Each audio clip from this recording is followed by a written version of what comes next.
মাদারীপুরের কালকিনিতে নিখোঁজের একদিন পর পাটক্ষেত থেকে অবসরপ্রাপ্ত এক এলজিইডি কর্মকর্তার লাশ উদ্ধার করেছে পুলিশ।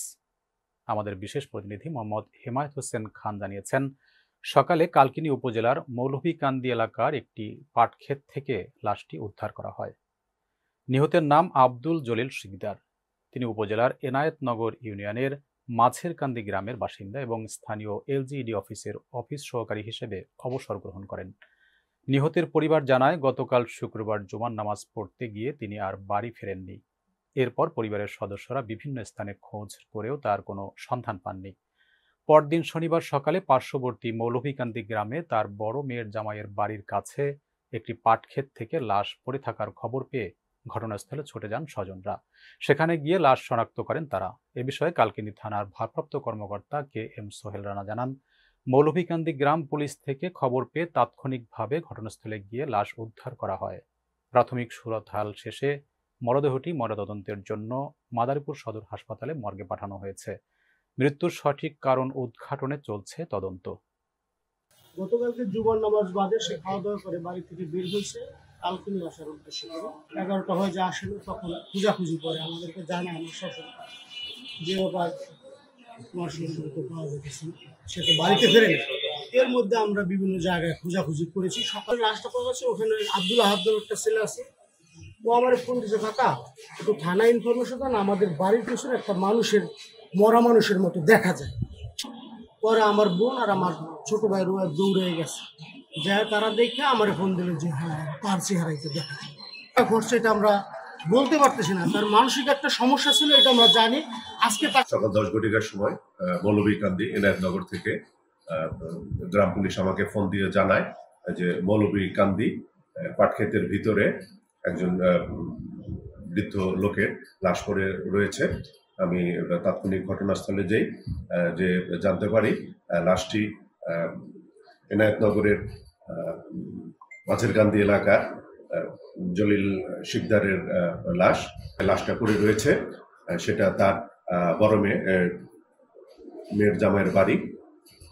তাৎক্ষণিক আমি ঘটনাস্থলে যে লাশটি উদ্ধার করে লাশের সুরতহাল করে লাশটি পোস্টমর্টমের জন্য প্রস্তুত করি।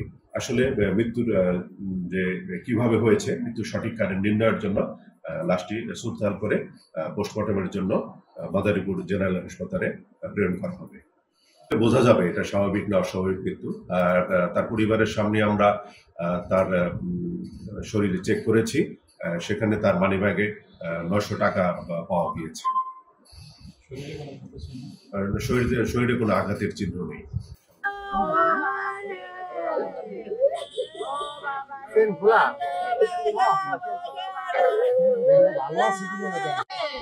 ঠিকানার খোঁজে শিকড়ের সন্ধানে, বৃক্ষ নেই প্রাণের অস্তিত্ব নেই, বৃক্ষহীন পৃথিবী যেন প্রাণহীন মহাশ্মশান।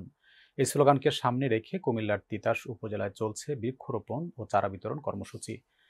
উদ্যোগ নিয়েছে স্বেচ্ছাসেবী সংগঠন তিতাস উপজেলা স্বেচ্ছাসেবক কমিউনিটি তিউশেক। অনুষ্ঠানটি প্রথমে অনুষ্ঠিত হয় জিয়ারকান্দি ইউনিয়নের দড়িকান্দি লতিফনগর তিতাস ক্যাম্বিরিয়ান স্কুল ক্যাম্পাসে এবং পরে দুপুরে আসমানিয়া বাজার এলাকায় একই কর্মসূচি বাস্তবায়ন করা হয়। বৃক্ষরোপণের পাশাপাশি শিক্ষার্থী ও স্থানীয়দের মাঝে বিতরণ করা হয় নানা প্রজাতির গাছের চারা। তিউশেকের আহ্বায়ক মোহাম্মদ সাজ্জাদ হোসেন সজীব সরকারের সভাপতিত্বে অনুষ্ঠানে প্রধান অতিথি ছিলেন বিশিষ্ট কবি, কলামিস্ট ও সমাজকর্মী মোহাম্মদ আলী আশরাফ খান। সভা পরিচালনা করেন তিউশেকের সদস্য সচিব মোহাম্মদ বশির আহমেদ সুমন।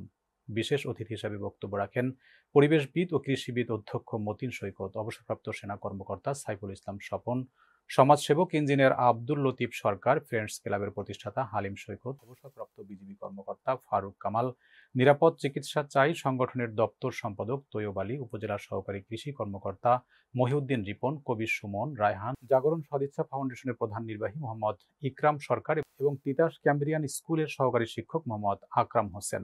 স্বাগত বক্তব্য রাখেন তিউশেকের যুগ্ম আহ্বায়ক শরীফুল ইসলাম।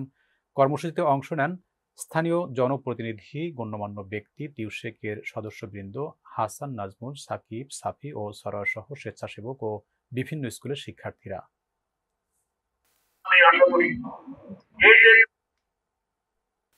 বাগেরহাটের মোরেলগঞ্জে জমি নিয়ে বিরোধের জেরে এক মাদ্রাসা শিক্ষকের জমির গাছ কর্তনের অভিযোগ উঠেছে। শনিবার বেলা 11টার দিকে উপজেলার হোগলাবুনিয়া গ্রামে এই ঘটনা ঘটে। ক্ষতিগ্রস্ত শিক্ষক আব্দুল বারী মোরেলগঞ্জ থানায় অভিযোগ দাখিল করেছেন। একই গ্রামের প্রতিবেশী মহারাজ খানের নেতৃত্বে ৩০-৪০ জন ভাড়াটিয়া লোক নিয়ে তার জমির গাছের ডালপালা কেটে ফেলা হয়। বাধা দিতে গেলে শিক্ষক ও তার পরিবারের সদস্যদের ভয়ভীতি দেখিয়ে ঘটনাস্থল থেকে সরিয়ে দেওয়া হয়। ৭২ বছর বয়সী আব্দুল বারী হোগলাবুনিয়া হাফিজিয়া মাদ্রাসার শিক্ষক। তিনি জানান, জমিটি তার পৈতৃক সম্পত্তির অংশ। ঘটনার পর তিনি ন্যায় বিচারের জন্য প্রশাসনের হস্তক্ষেপ কামনা করেছেন। অভিযোগের বিষয়ে অভিযুক্ত মহারাজ খান জানান, তিনি কোনো জমি জোরপূর্বক দখল করেননি। তার দাবি, তিনি ২১ শতক জমি ক্রয় করেছেন এবং পৈতৃকভাবে আরও ২১ শতক জমির মালিক। সেই ৪২ শতক জমিতে ঘর তোলার জন্য ইট ও খোয়া আনা হয়েছিল। এ বিষয়ে মোরেলগঞ্জ থানার অফিসার ইনচার্জ মতলবুর রহমান জানান, জমি সংক্রান্ত বিরোধের ঘটনায় পুলিশ ঘটনাস্থল পরিদর্শন করেছে। পরিস্থিতি এখন শান্ত রয়েছে, তবে স্থানীয়ভাবে বিষয়টি নিষ্পত্তির জন্য উভয় পক্ষ সময় নিয়েছে। লাগাই গেছে বাড়ি গাড়ি আমি থাকি, মাদ্রাসাও এখানে আমি করছি। এই আব্বার কিছু কিছু সম্পত্তি করে। এই জমিনটা হলো আব্বার একবার অন্য মাসে ছিল, তো তারা ওই কবলা দিছে। পঞ্চায়েত থেকে লোকজন এসে তার বাড়ি খানা মানা রান্না হয়েছে, খাইয়ে এসে আমাদের হুমকি দিচ্ছে, আমার বাচ্চারা এসে হুমকি দিচ্ছে, আমার কাছে তো মোবাইল ছিনিয়ে নেয়, আমার দা দিয়ে ঘরে উঠে দেয়, তুই ঘরে যা রুহুল খা মহারাজার ভাই রুহুল খা, এরা দুই ভাই মিলা তার কোন এসে আমার কাছে তুই সম্মান নিয়ে ঘরে যা তোকে ভালো হবে না, এই সমস্ত বলতেছে, একটু হুমকি দিচ্ছে। এখন আমার বাচ্চা নিয়ে আমার স্বামী নিয়ে এটা থাকা আমার খুব কষ্টকর।